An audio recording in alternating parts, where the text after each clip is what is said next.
राधे राधे। भगवत गीता केवल एक धार्मिक ग्रंथ नहीं है, बल्कि यह जीवन को सही दिशा देने वाले अमृत समान शिक्षाओं का एक संग्रह है। जब महाभारत के युद्ध में अर्जुन अपने कर्तव्य से भ्रमित हो गए, तब भगवान श्री कृष्ण ने उन्हें इस दिव्य ज्ञान से मार्गदर्शन दिया। गीता हमें बताती है कि सही कर्म क्या है, सच्चा ज्ञान क्या है और जीवन में शांति तथा सफलता कैसे प्राप्त करें। आज बात करेंगे अध्याय 4 ज्ञान कर्म संन्यास योग, जहाँ भगवान श्री कृष्ण ने अर्जुन को कर्म, ज्ञान और संन्यास के गहरे रहस्यों को समझाया है। ज्ञान और कर्म का संन्यास। कल्पना कीजिए, आपके पास एक ऐसा नायाब खजाना है जो आपके जीवन को पूरी तरह बदल सकता है, लेकिन वह समय के साथ खो गया है। अब सोचिए, वह खजाना फिर से मिल जाए तो कैसा रहेगा। भगवान श्री कृष्ण अर्जुन को बताते हैं कि उन्होंने यह दिव्य ज्ञान सबसे पहले सूर्यदेव को दिया था। फिर यह मनुष्य के बीच पीढ़ी दर पीढ़ी बढ़ता रहा, लेकिन समय के साथ यह लुप्त हो गया। अब वे स्वयं इसे अर्जुन को दे रहे हैं, क्योंकि वह उनका परम भक्त और मित्र है।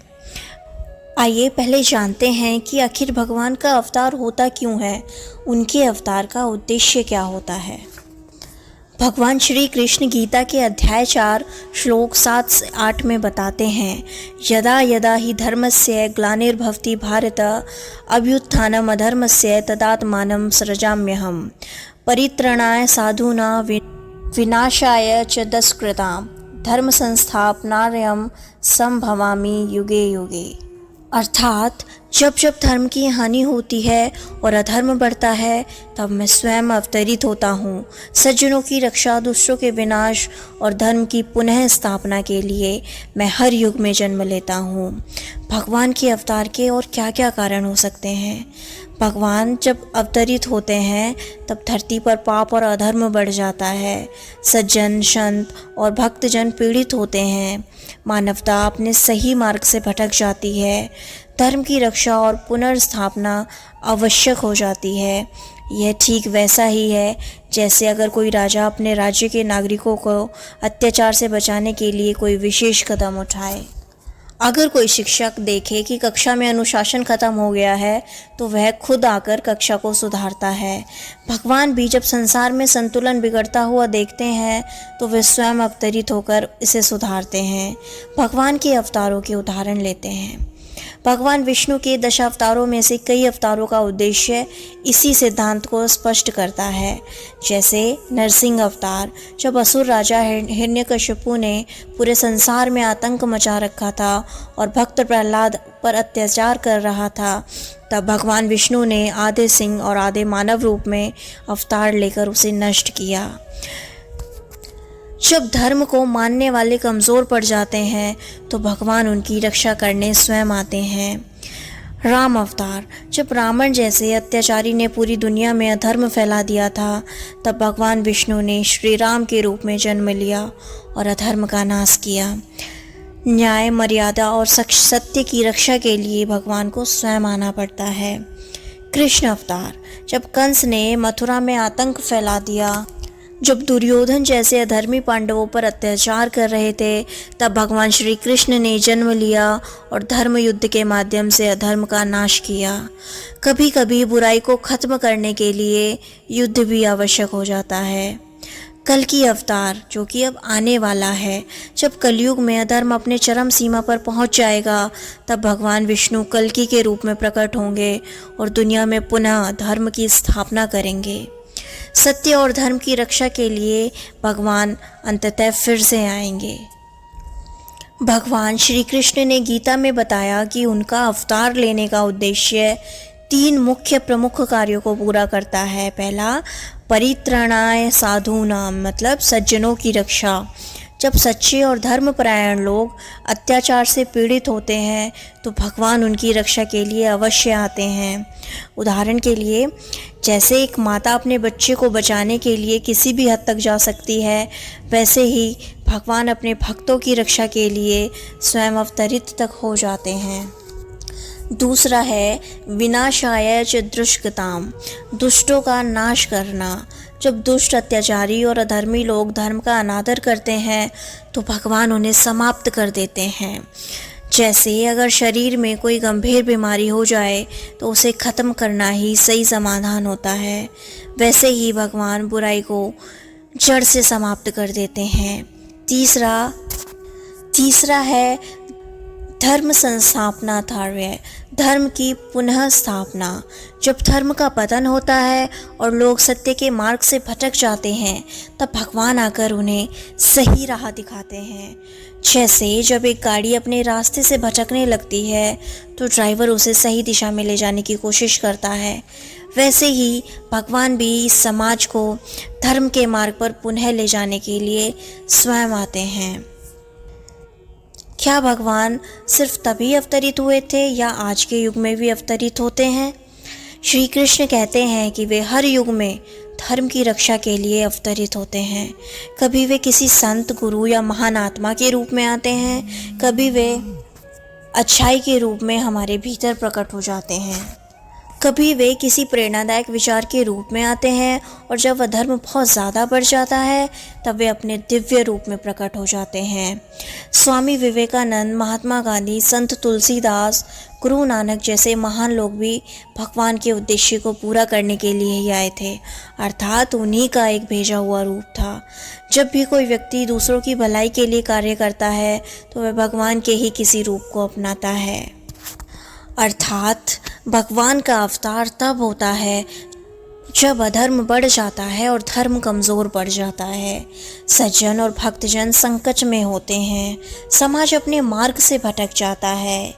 भगवान 3 उद्देश्यों के लिए प्रमुख आते हैं: धर्मपरायण लोगों की रक्षा के लिए, अधर्मियों के नाश के लिए और धर्म की पुनः स्थापना के लिए। इसीलिए जब भी हमें जीवन में कठिनाइयाँ आएँ तो हमें याद रखना चाहिए कि भगवान हमेशा हमारे साथ हैं, बस हमें धर्म के मार्ग पर चलना है।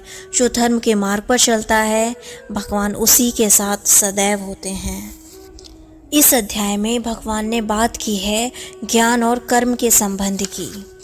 भगवान बताते हैं कि सही ज्ञान ही सच्चे कर्म की पहचान कराता है। केवल कर्म करना ही पर्याप्त नहीं है, बल्कि कर्म का उद्देश्य और उसका भाव भी मायने रखता है। अगर कोई डॉक्टर मरीज की मदद करता है तो वह निष्काम कर्म है, स्वार्थ रहित कर्म है।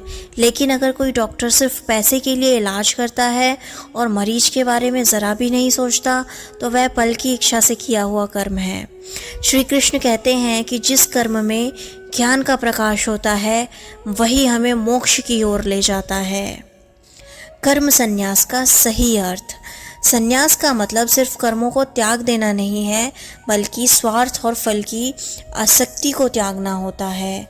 जब कोई व्यक्ति कहे कि मैं जीवन में कुछ नहीं करूँगा क्योंकि कर्म बंधन में डालते हैं, तो यह गलत होगा, इसको संन्यास नहीं कहते। जबकि एक शिक्षक जो बिना किसी निजी स्वार्थ के छात्रों को ज्ञान देता है वह सच्चा कर्म संन्यासी हो सकता है। श्री कृष्ण कहते हैं जो बिना फल की चिंता किए कर्म करता है वही असली सन्यासी होता है। यज्ञ और ज्ञान यज्ञ का क्या महत्व है? श्री कृष्ण बताते हैं कि अलग अलग प्रकार के यज्ञ होते हैं: तप यज्ञ, त्याग और अनुशासन का यज्ञ; दान यज्ञ, ज़रूरतमंदों की मदद करना; ध्यान यज्ञ, आत्मचिंतन करना; और ज्ञान यज्ञ, सही ज्ञान प्राप्त करना। इनमें सबसे श्रेष्ठ ज्ञान यज्ञ को बताया गया है, क्योंकि ज्ञान ही सारे अज्ञान को नष्ट कर देता है। जैसे अगर कोई भूखा है और हम उसे मछली दे दें तो वह एक दिन खा सकता है, लेकिन अगर हम उसे मछली पकड़ना सिखा दें तो फिर वह जीवन भर भूखा नहीं रहेगा। यही ज्ञान का महत्व है। सच्चे ज्ञान की प्राप्ति कैसे हो सकती है? भगवान श्री कृष्ण कहते हैं कि सही गुरु की खोज करो, विनम्र बनो, जिज्ञासा रखो, क्योंकि गुरु ही हैं जो सच्चे ज्ञान की प्राप्ति कराते हैं। जैसे अगर कोई छात्र यह मान ले कि उसे तो सब कुछ आता है और वह नया कुछ नहीं सीखना चाहता, लेकिन जो जिज्ञासु होता है वह हमेशा सीखता रहता है। इसीलिए सदैव अपने गुरु की खोज में रखें और जब गुरु मिल जाएं तो उनसे ज्ञान प्राप्त करते रहें। जो श्रद्धा और समर्पण के साथ ज्ञान की तलाश करता है उसे यह अवश्य प्राप्त होता है।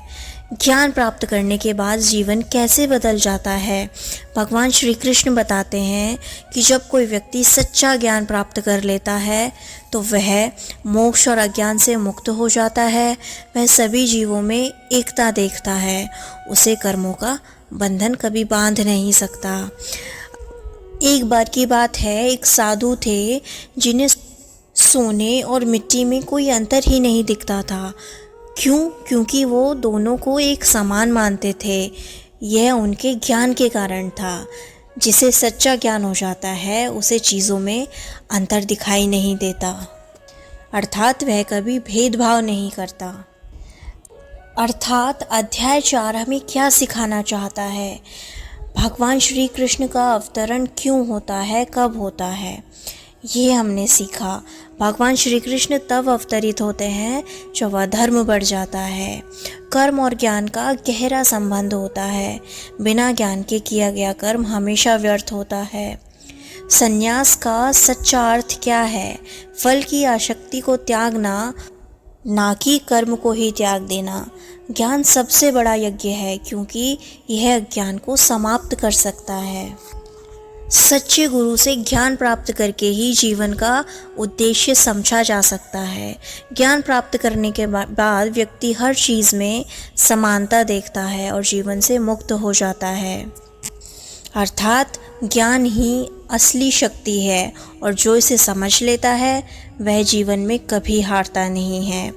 आपके अनुसार सबसे महत्वपूर्ण सीख क्या थी? आप अपने जीवन में कौन सा यज्ञ अपना सकते हैं? कमेंट्स में ज़रूर बताएं। अगर वीडियो पसंद आई हो तो लाइक करना और अपने दोस्तों के साथ शेयर करना।